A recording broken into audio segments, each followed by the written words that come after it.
बल्लारी पार्लिमानी हलके के पून हड़गली में आज जमीर अहमद खान ने इंतखाबी मुहिम चलाई। यहाँ के कांग्रेस के उम्मीदवार तुकाराम के हक में उन्होंने अपने ख्यालात का इजहार किया।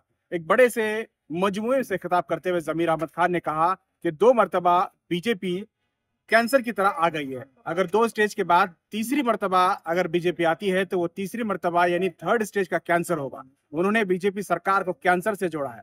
जमीर अहमद खान ने कहा है कि पूरे रियासत की आवाम कांग्रेस के पिछले 1 साल दौर इख्तिदार को देखते हुए कांग्रेस के हक में इंतखाबात में साथ देने का वादा किया है और 5 गारंटियों का असर आवाम तक पहुंचा है। आवाम को 5 गारंटियां मिल रही हैं और इसी तरह की गारंटियां अब मरकजी हुकूमत की तरफ से राहुल गांधी की क़यादत में, मल्लिकार्जुन खड़गे की क़यादत में स्कीमें जो जारी किए हैं, उसके बाद यहाँ के खवातीन को जिसे माहाना 2000 रुपये मिल रहा है उसे माहाना 10,500 मिलेंगे।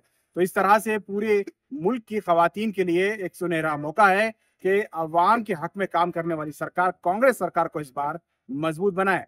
जमीर अहमद खान मुख्तलिफ इलाके में दौरा कर रहे हैं।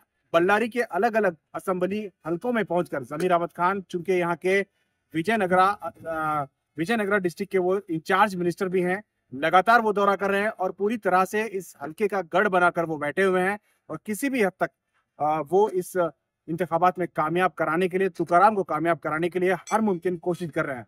चूंकि जमीर अहमद खान जहां जाते हैं वहां के हालात बदल जाते हैं। जिस तरह से 26 तारीख को दूसरे फेज के इंतखाबात हुए थे जिसमें कर्नाटक के 14 हलके में इंतखाबात हुए, लगातार 25 तारीख तक वहां जमीर अहमद खान थे। 26 तारीख को वोट डालकर जमीर अहमद खान सीधे विजयनगर का रुख किया और तब से लेकर अब तक लगातार विजयनगर के यानी कि बल्लारी पार्लिमानी हलके के लिए वो इंतखाबी मुहिम कर रहे हैं। बेलगाम पहुंचकर, बागलकोट पहुंचकर, मुख्तलिफ अजला पहुंचकर वो इंतखाबी मुहिम चला रहे हैं।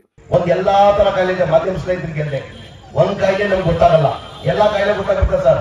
ಹಾರ್ಟ್ ಪ್ರಾಬ್ಲಮ್ ಆದ್ರೆ ಏನಾಗ್ತದೆ, ಮುಂಚೆನೆ ಇದೇನೋ ಲೆಫ್ಟ್ ಅಲ್ಲಿ ಬರ್ತದೆ, ಹೋಗ್ತಾ ನಾವು ಡಾಕ್ಟರ್ಗೆ ಹೋಗ್ತೀವಿ, ತೋರಿಸ್ಕೊಂತೀವಿ, ಅದು ವಾಸಿ ಮಾಡ್ಕೊಂತೀವಿ।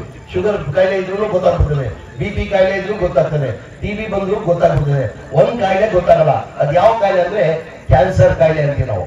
ಕ್ಯಾನ್ಸರ್ ಕಾಯಿಲೆ ಗೊತ್ತಾಗಲ್ಲ, ಫಸ್ಟ್ ಸ್ಟೇಜ್ ಅಲ್ಲಿ ಹೋಗಿ ತೋರಿಸ್ಕೊಂಡ್ರೆ ಫಸ್ಟ್ ಸ್ಟೇಜ್ ಅಲ್ಲಿ ಇದ್ರೆ ಅದು ವಾಸಿ ಆಗ್ತದೆ, ಸೆಕೆಂಡ್ ಸ್ಟೇಜ್ ಇದ್ರೂ ಅದು ವಾಸಿ ಆಗ್ತದೆ, 3ನೇ ಸ್ಟೇಜ್ ಇದ್ರೆ ಅದು ಯಾವ ಕಾರಣಕ್ಕೂ ವಾಸಿ ಆಗಲ್ಲ, ಅದು ಸಾಯೋದು ಖಚಿತ।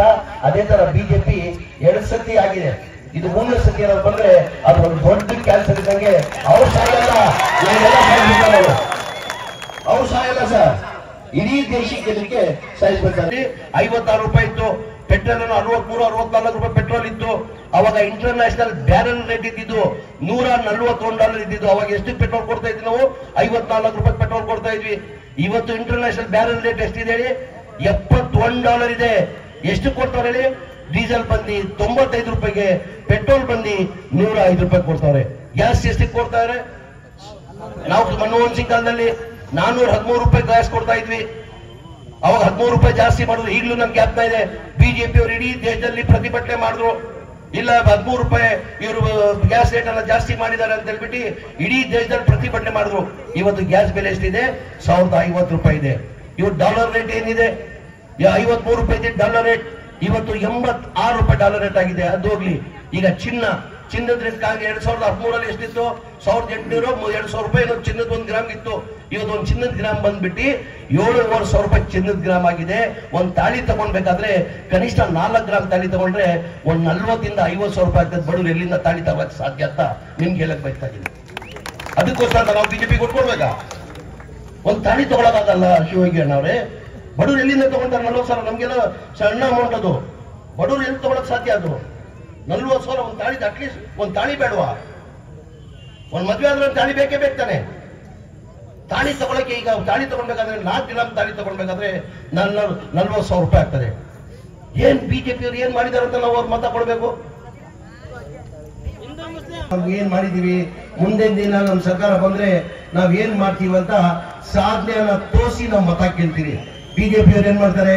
ಅವ್ರ ಸಾಧನೆ 0, ಯಾವ್ದಾರ ಸಾಧನೆ ಇದ್ರೆ ತಾನೇ ಹೇಳಕ್ಕೆ ನಾವು ಗಂಟಾ ಘೋಷವಾಗಿ ಹೇಳ್ತೀವಿ, ನಾವ್ ಇಂಥ ಸಾಧನೆ, ಇಂಥ ಭಾಗ್ಯ ಕೊಟ್ಟಿದೀವಿ, ಇಂಥ ಕಾರ್ಯಕ್ರಮ ಕೊಟ್ಟಿದೀವಿ, ಇಂಥದ್ ಮಾಡಿದೀವಿ, 5 ಗ್ಯಾರಂಟಿ ಕೊಟ್ಟಿದೀವಿ, ನಮ್ಮ ಸಾಧನೆಯನ್ನ ನಾವು ಗಂಟಾ ಘೋಷವಾಗಿ ಹೇಳ್ತೀವಿ।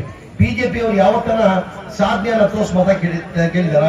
ಹಿಂದೂ ಮುಸಲ್ಮಾನ್ ಯಾರೋ ಒಬ್ಬ ಮೂರ್ತಿ ಅಂತ ಹುಡುಗ ಬಂದಿದ್ದ, ಎಲ್ಲ ದೊಡ್ಡವರು ಬಹಳ ಜನ ಹೇಳ್ತಾರೆ, ಒಬ್ಬ ಮನುಷ್ಯನ್ಗೆ ಸತ್ಯ ತಿಳ್ಕೊಳ್ಬೇಕಾದ್ರೆ ಒಂದ್ ಕ್ವಾರ್ಟರ್ ಕುಡಿಸ್ಬಿಟ್ಟು ಅವ್ನು ಸತ್ಯ ಹೇಳ್ತಾರಂತ. ಇವತ್ತು ಯಾರೋ ಶಿವ ಅಂತ ಒಬ್ಬ ಯುವಕ ಮಂಜು ಅಂತ ಯಾರೋ ಬಂದಿದೆ, ಅವನು ಭಾಷಣದಲ್ಲಿ ಏನಂದ, ಹಿಂದೂ ಮುಸಲ್ಮಾನ್ ನಾವೆಲ್ಲ ಒಟ್ಟಾಗಿ ಅಣ್ಣ ತಮ್ಮಂಗೆ ಇರ್ತೀವಿ ಅಂತ ಅವ್ನು ಕುಡಿದ್ಬಿಟ್ಟು ಹೇಳ್ದ. ಆದ್ರೆ ಕುಡಿಯೋನು ಯಾವತ್ತೂ ಸುಳ್ಳು ಹೇಳಲ್ಲ.